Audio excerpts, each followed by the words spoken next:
Hi, everybody, and a very good Sunday morning to you. You're watching FanDuel TV. Joaquin, Jaime, and Caleb Keller with you here in our FanDuel studios to go ahead and start the day. Every single Sunday morning I come in here and we're nursing that racing hangover, sort of had that glossed over look. So many graded stakes races on Saturday scattered all across the country, including two major Kentucky Derby prep races and the first two 100-point races that we've seen so far in the Kentucky Derby Championship Series. Always feels good when we get to the 100-point segment here of the program leading up to Louisville. Now, of course, not only when you cross the wire first, but if you're second, you essentially punch your ticket to the Kentucky Derby. All right, let's start our Kentucky Derby recap looking at the Jeff Ruby Stakes on the all-weather in Florence, Kentucky at Turfway Park. The 13 was scratched. Poster coming in off a third-place finish in his most recent start at Tampa Bay Downs would go postward at odds of 9-5 for Owen Hardy, Godolphin, and John Velasquez. In case you missed it, a look back from yesterday, it was the Grade 3 Jeff Ruby Stakes. Thanks again. And there they go in the 54th running of the Jeff Ruby Stakes. And showing some pace as expected is Innovator, and also there with him is California Burrito and Charlie's to blame from the inside. Maximum Promise is much closer this afternoon. He covers Baby Max. Poster gets to the inside before the first turn. That's a good move for him. So they race into that clubhouse turn, and Charlie's to blame has the lead. Innovator chases the pace from second, and California Burrito sets up shop in third. Baby Max is fourth inside of Maximum Promise. Calling card from the rail. Curvino to the outside, 3 or 4 wide entering the backstretch. Poster's in a good spot. He gets to save ground. He's in the two-path. Jacoso tries to make an early bid, getting within 5 lengths of the pace. He's not joking. Little shy of 7 from the front, joined by Flying Mohawk. And Final Gambit is the last of 12 as they race up the Turfway Park backstretch in the Jeff Ruby. Charlie's to blame, 3 parts of a length to Innovator. California Burrito with an early bid heading into the turn. Baby Max is saving ground. Poster continues to improve his position. There goes Jacoso with a wide run, and he's getting in contention with 3 to 5. Maximum Promise is trying to quicken after him. Flying Mohawk begins to gear up. He's hitting his best stride. Curvino's under a drive. They're going to Final Gambit, and he's not joking. California Burrito has come away with the lead at the top of the lane in the Jeff Ruby, and Jacoso is chasing after him, and Maximum Promise is hitting his stride. It's California Burrito, Jacoso. Here comes Final Gambit to the far outside, rolling home like a good thing. Check out Final Gambit and Luan Machado. They win the Jeff Ruby Stakes going away. Flying Mohawk was second, and Maximum Promise, Poster, and Jacoso. On his first attempt against winners, and not only against winners, facing Stakes Company for the first time in his Final Gambit, the homebred for Juddmonte Farms, and Brad Cox winning by 3 lengths in a 15-1 upset in the Jeff Ruby. Fresh off a maiden score and barrels down the middle part of the racetrack. And it was a little bit light on numbers, but certainly the film looked good. This horse closed in from last to break the maiden. And Joaquin, as you've brought us the past performances, quite the jump on the speed figures. Starting with the 60 on the grass, all the way to a 90 Beyer speed figure that he received in his most recent effort, winning the Grade 3 Jeff Ruby Stakes on Saturday. But this is a look, Caleb. This is the final look at the past performances if they decide to go ahead and proceed to the first Saturday in May in the Kentucky Derby. Here's one other thing to look at right here. Let's go to this side. Turf, synthetic, synthetic, synthetic. First start on the dirt in the first Saturday in May. Should they go? You know, one thing that I have noticed in this race, I had the chance to cover the Jeff Ruby 6 times in my time here at FanDuel TV. And from 2008 to 2016, every single winner came in from Florida. Now, what have we seen recently? It used to be, go back to like around 2010, around the Animal Kingdom time, the local horses were outclassed when other horses came in. But we know that Kentucky is ramping up their year-round circuit.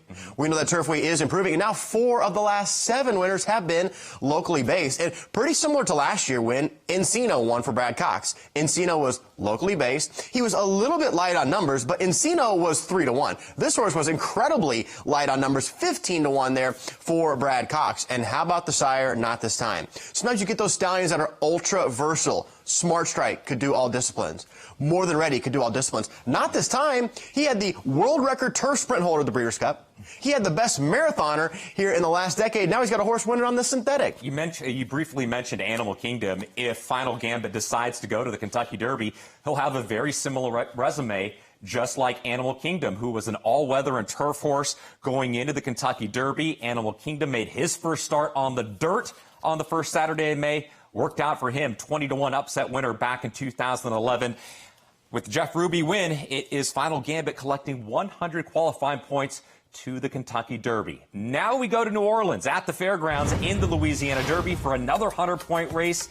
And Brad Cox had the favorite in this one. He had the long shot at 15-1 in the Jeff Ruby. He brings in the favorite to the Louisiana Derby, and he drew post one with Flavian Pratt aboard. That is John Hancock, who would go off at 9-5. John Dooley brings us the call from yesterday. It was the Grade 2 Louisiana Derby. They're off in the TwinSpires.com Louisiana Derby. And John Hancock was sharply away. Here's John Hancock to the early lead from Yinzer. Furio was right there with the white blinkers and built close up in between horses. Chunk of Gold with Caldera. Vassimo. Hypnus gets position and angles toward the inside parts of the track. And back of Hypnus is Tiztastic, and Instant Replay is last as they enter the first turn. It's John Hancock.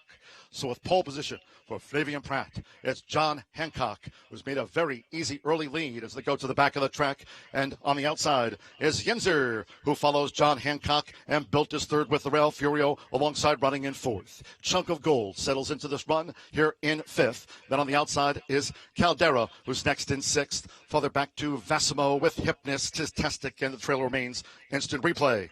The quarter for John Hancock, 22.99 seconds. The half mile for the front runner, 46.84 seconds. And now they're in the vicinity of the half mile pole here in the Louisiana Derby. And it's still John Hancock. John Hancock continues to lead. Yinzer on the outside is Furio, who's coming with a bid, and Built is right there too. John Hancock as they round the far turn.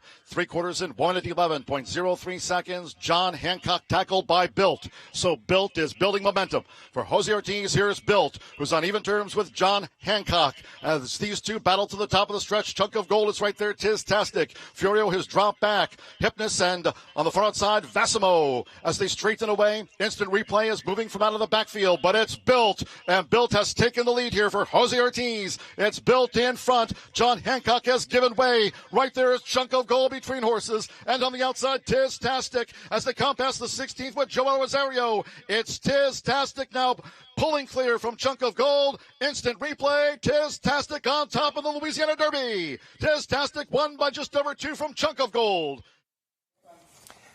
Oh, horse that was 0 for 5 on the dirt coming into the Louisiana Derby. He got a hot pace to run into, and he rallies from off of it with Joel Rosario at 7-1 with Tiztastic winning the Louisiana Derby. And other than a 10-day period over the hills of Kentucky Downs in southern Kentucky, horse had never won a race. He had 2 wins at Kentucky Downs. Course specialist, certainly loved it. But this is a horse that he never gets his feelings hurt when he loses, in my mind, because he can run a quality race, not make an impression on the win, but still come back, get better the next time. He had a wide post in the Rebel. He had an awful trip in the Street Sense, kind of just plugging along second and third. And another thing about this horse, he's never been regarded as the best Asmussen horse. So what happens is he keeps on getting a new jockey. 6 different jockeys in an 8-race career. And we know, especially at the fairgrounds, this is where Asmussen and Rosario started to team up a couple years ago, and Rosario had the keys to the car yesterday. Yeah, we saw that with American Promise and Nick Juarez. He was the 7th different jockey when he won the Virginia Derby. We showed you the past performances going into the first Saturday in May for Final Gambit, winning the Jeff Ruby. Now a look at the official past performances for Tiztastic off his victory in the Louisiana Derby. And Caleb, let's go to the Street Sense and start there. 79 buyer, 82 in the Kentucky Jockey Club, 89 in the Southwest. He was climbing a little bit. He was getting better, but he was sort of flat in the Rebel Stakes. 2 starts back, finishing 5th, defeated 6 lengths. Man, he rebounded in a big way last out. And who's winning out in these races yesterday? Again, it's the year-round circuit in Kentucky. We mentioned how the Jeff Ruby, now 4 of the last 7 have been locally based. How about this Street Sense? What? That's not even a listed stakes. Last year, the Street Sense was won by Sovereignty. He's going to be the favorite of the Florida Derby. Tiztastic was second. just won the Louisiana Derby. And third was Sandman, who was going to be one of the favorites in the Arkansas Derby. So the street since last fall was loaded. All right, so you see it right there, 95 Beyer speed figure for the Louisiana Derby victory for Tiztastic.